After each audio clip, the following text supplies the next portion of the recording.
আসসালামু আলাইকুম বন্ধুরা, আফসানা কিচেন উইথ ব্লগ আবার আজকে নাস্তার নতুন রেসিপি নিয়ে চলে এসেছি। ময়দা নিয়ে নিয়েছি, এখানে ইস্ট নিয়ে নিয়েছি, একটু চিনি নিয়ে নিয়েছি। একটু গরম পানিতে ইস্ট আর চিনিটা ভিজে দেবো। গরম পানির মধ্যে এই যে বাটির মধ্যে চিনিটা দিয়ে দিচ্ছি, চিনির সঙ্গে ইস্ট দিয়ে দিচ্ছি পানিটার মধ্যে। ভিজিয়ে রাখবো এটাকে, নেড়ে চেড়ে ভালো করে ভিজিয়ে রেখে দেবো। ময়দার মধ্যে পরিমাণ মতো নুন দিয়ে দিচ্ছি, তার সঙ্গে দিয়ে দিচ্ছি সাদা তেল।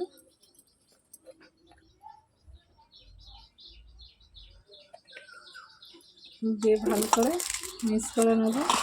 ময়দাটা আমার তেল আর নুন দিয়ে ভালো করে ময়ল করা হয়ে গেছে। এই যে মুঠো মুঠো হয়ে যাচ্ছে, ছেড়ে যাচ্ছে কি সুন্দর। আবার এই যে মুঠো হচ্ছে, আবার ভেঙে হয়ে যাচ্ছে। ইস্ট আর এই যে চিনি গরম পানির মধ্যে যে ভিজিয়ে রেখেছিলাম ওটা দিয়ে দেবো ময়দার মধ্যে।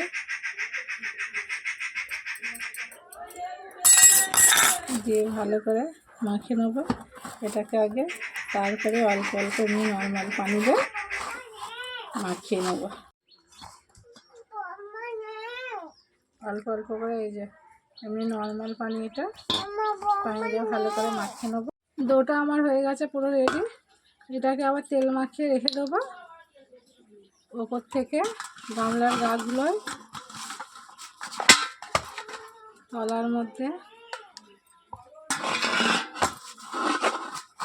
তেল মাখিয়ে ভালো করে ঢাকনা দিয়ে রেস্টে রেখে দেবো।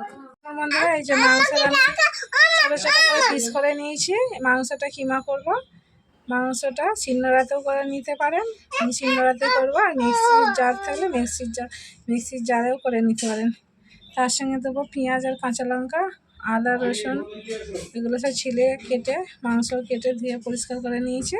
মাংসটা পেঁচে গেছে, এটা কাঁচা লঙ্কা পেঁয়াজ পেস্ট করে নিয়েছি, এটা আদা রসুন এগুলো পেস্ট করে গেছে। মাংসের মধ্যে এগুলো দিয়ে মাখিয়ে নেবো।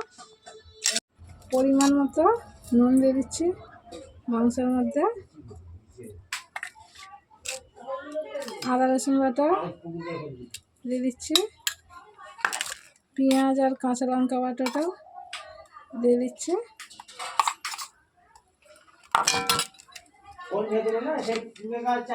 ধনে গুঁড়ো দিয়ে দিচ্ছি,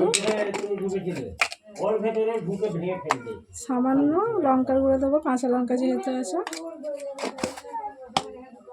জিরের গুঁড়ো দিয়ে দিচ্ছি। এইটা হচ্ছে সব রকমের মশলাগুলো, এলাচ লবঙ্গ দারচিনি সাজিরে সামরিচ জায়ফল জয়িত্রী সব রকমের মশলাটা আমার গুঁড়ো করা ছিল, সেই মশলাটা দিয়ে দিচ্ছে। ভালো করে মাখিয়ে নেবো মাংসের মধ্যে। মাখানোটা রেডি, এবার মাংসটা ভেজে নেবো তেলের মধ্যে। চুলো আমার জ্বালানো হয়ে গেছে, চুলার মধ্যে কড়াই বসিয়ে দিচ্ছি। কড়াই গরম হয়ে গেছে, কড়াইয়ের মধ্যে সরিষার তেল দিয়ে দিচ্ছি মাংস পেস্টটা ভাজার জন্য।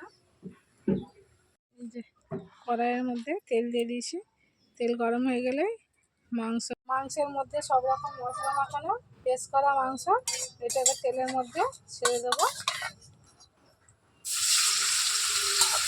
তেলের মধ্যে ওটাকে ভাজা করে নেব। তেলের মধ্যে দিয়ে দিয়েছি, এটা তেলের মধ্যে শুধু ভাজা করে নেব। তা ভাজা করতে বেশিক্ষণ সময় লাগবে না। গ্যাসে হলে প্রথমে তেল হিট করে নিয়ে গ্যাসটা লো করে দেবেন, আর চুলোই হলে তেল গরম হয়ে গেলে জালটা একটু আস্তে করে দেবেন, মাংসটা সিদ্ধ হয়ে যাবে।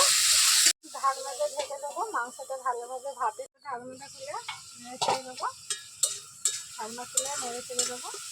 ছেড়ে দেওয়ার পর আবারও ঢাকনাটা ঢেকে দেবো। মাংস ভাজিটা আমার রেডি হয়ে গেছে। এই যে লাল লাল হয়ে গেছে, পুরো লাল লাল হয়ে গেছে। এবার নামিয়ে নেবো, নামিয়ে নিয়ে ময়দাটা যে মেখে রেস্টে রেখে দিয়েছিলাম সেটাতে এগুলো তৈরি করবো। সে ময়দাটা রেস্টে রেখেছিলাম, এই যে এ থেকে ডোগুলো তৈরি করে নেবো। ডোগুলো তৈরি করে নেবো, এই থেকে কেটে নেবো।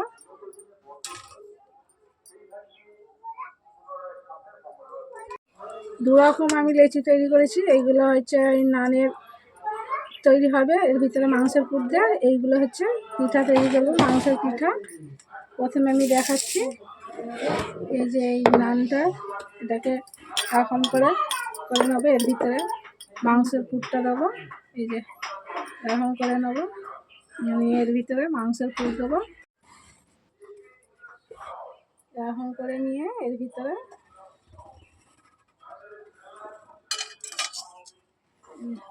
ভেজে রাখা মাংসগুলো এর মধ্যে দিয়ে দিচ্ছি, দিয়ে এইভাবে চেপে নিয়ে কোট করে নিচ্ছি।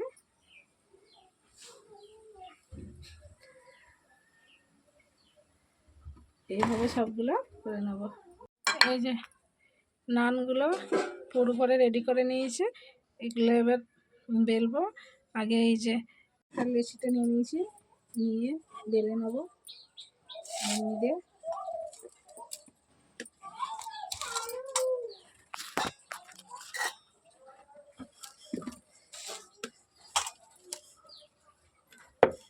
আপনারা চাইলে ময়দা দিয়েও বেলতে পারেন বা তেল দিয়েও বেলতে পারেন।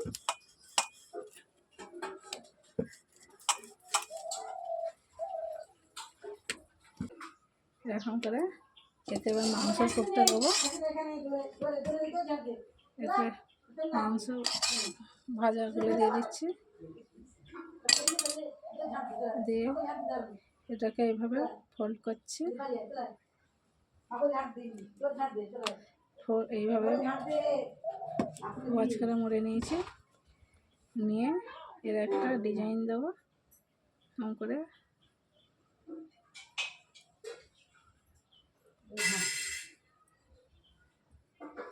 এই যে পিঠোটা তৈরি, একটা বেলে নিয়েছি। এই যে আবার একটা বেলে নিয়েছি, এর মধ্যে মাংস হয়তো দেবো।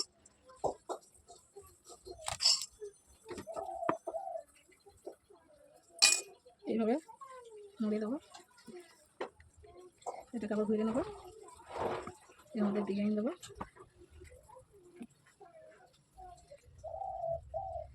মাংসের পিঠাগুলো পুরো রেডি। এই যে মাংসের পিঠাগুলো তৈরি করে রেখে দিয়েছি। এবার নানটা বেলে নেবো, মাংস নান, তারপরে তেলে ভেজে নেবো। নানগুলো নিয়ে নিয়েছি, এর মধ্যে যেহেতু সব তেল দেওয়া আছে বলে আমার কিছুই লাগছে না, তেলও লাগছে না আর ময়দাও লাগছে না।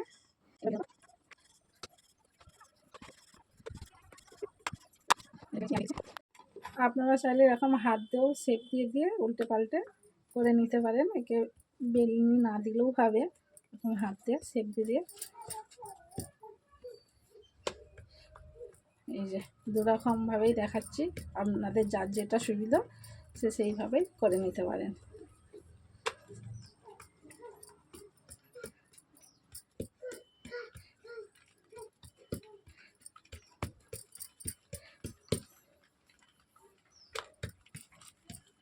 তার মধ্যে এই নানগুলো বেলে রেখে দিয়েছি, আর এই যে পিঠাগুলো রেডি করে রেখে দিয়েছি।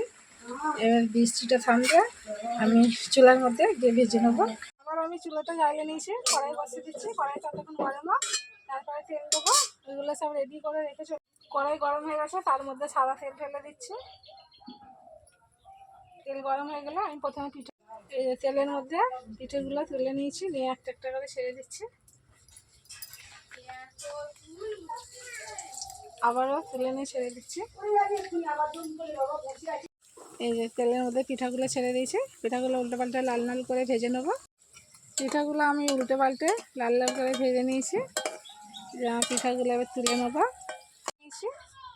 আমার সব লাল লাল করে দু পিঠি ভাজা হয়ে গেছে, এবার তুলে নেব। পিঠাগুলো আমার সব ভাজা হয়ে গেছে, এবার নানগুলো ভেজে নেবো। একটা পিঠা দিচ্ছি, পিঠা হয়ে গেছে, উল্টে দিচ্ছি। এই যে এক পিঠ হয়ে গেছে, উল্টে দিয়েছি। আবার এক পিঠটা হয়ে যাক, এগুলো তুলে নেবো। এটা খুব ডুবো তেলে ভাজলে মাংসগুলো তেলের মধ্যে বের হয়ে যেতে পারে। অল্প অল্প তেল দিয়ে একটু ভেজে নেবেন। আর পিঠাগুলো তেলের মধ্যে ছেঁকে নিয়েছি, পিঠাগুলো ভাজা হয়ে গেছে, এই পিঠার মধ্যেই রেখে দিচ্ছি।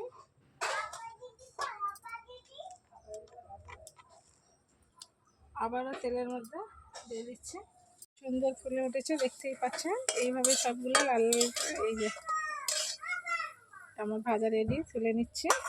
এই যে আমার পিঠে নিয়ে নিয়েছি, একদিকে নান নিয়ে নিয়েছি। এবার আমি খেয়ে দেখাবো আপনাদেরকে। আমি পিঠাটা খাবো। পিঠাটা এত সুন্দর তুলেছে, আর এই যা মচমচ করছে বাইরে, তার ভিতরটা কি সুন্দর নরম। এই যে মাংসের পুরগুলো ভিতরে কি সুন্দর আছে। পিঠাটা টেস্ট করতে বন্ধুরা সেম টু সেম এইভাবে বাড়িতে তৈরি করে খেয়ে দেখবে। আর বাড়িতে মেহমান আসবে তাদের বিকালের নাস্তা হিসেবে বা সকালে কোনো নাস্তা হিসেবে দিতেও পারে। অবশ্যই পুরো ভিডিওটা কমেন্ট থাকবে, শেষ পর্যন্ত দেখবেন। নামটা ছিঁড়ে নিয়েছি, নিয়ে খাচ্ছি। এত নরম হয়েছে বন্ধুরা কি বলবো, আর খেতেও দুর্দান্ত।